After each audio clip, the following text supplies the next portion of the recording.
best 4 years of your life. It's a new and exciting time.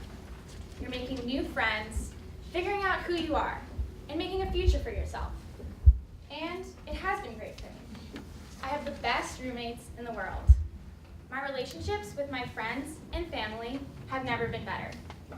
I'm well involved on campus, and I'm doing well in all of my classes. I'm well on my way to applying to dental school and reaching my dream of becoming a dentist. Everything is going great. But it hasn't always been this perfect. It was a bumpy ride to get here. And last year proved to be that perfect storm that almost made my dreamboat sink. Because in reality, college is stressful. You have papers, exams, group projects, presentations, and because you're a BC student, you're probably involved in a few clubs, maybe doing community service, all while being social and hanging out with your friends. It's a lot to juggle, and sometimes you start dropping the balls. Last year, this stress of college caught up with me. My heavy workload and my poor study habits were the start of the storm. I didn't know how to budget my time, and I ended up doing poorly in all of my classes. By the end of the semester, I was putting a lot of pressure on myself to save my grades and save my chances of getting into dental school. But the stress and anxiety was too much for me.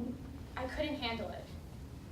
My body was in a constant state of stress, and I couldn't get myself to relax. I was always tense, and I had a lot of anxiety, and because of it, I couldn't eat well either.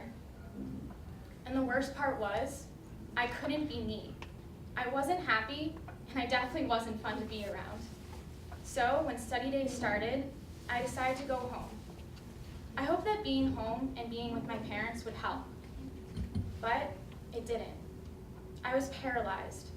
I was in this constant circle of stress, and I'd wish there was a switch so I could just turn it all off, but I couldn't. At this point, I had lost a significant amount of weight because all I could manage to eat were apples and soup and crackers. And the only way I could get my body to relax was to sleep. So I would take naps throughout the day and go to bed early at night. I barely studied, but my only concern was making it through the week. And despite all of this, I was able to make it through all my finals. And a few days later, I was finally able to get my body to relax again and get a good meal in. But as the spring semester started, I began to get anxious again. And I thought, what if it all happens again? What if I can't eat again? What if I don't make it through the semester? And what if I can never become a dentist? With these thoughts in my head, I decided I needed to make a change. I was afraid to come forward and admit that I was struggling, but I knew I needed to ask for some help. So I signed up for an individual health plan with a health coach. It ended up being such a great experience that I decided to be a health coach myself. I hope that this would be the first step to making a change in my life. And it was. From then on, my life did turn around. I learned to manage my stress and manage my time, thanks to my health coach training. And as another way to manage my stress, I started running again with a group of girls I now call my best friends. I've never been happier, and my health has never been better. I wanted to share my story today in hope that someone else might be inspired to share their own. I think there's this belief that admitting you're struggling will make you weak or weird, but that's not true. Most people around you are struggling as well.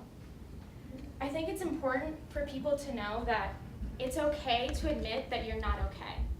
Sometimes it's okay to ask for help. All you need to do is reach out. Thank you.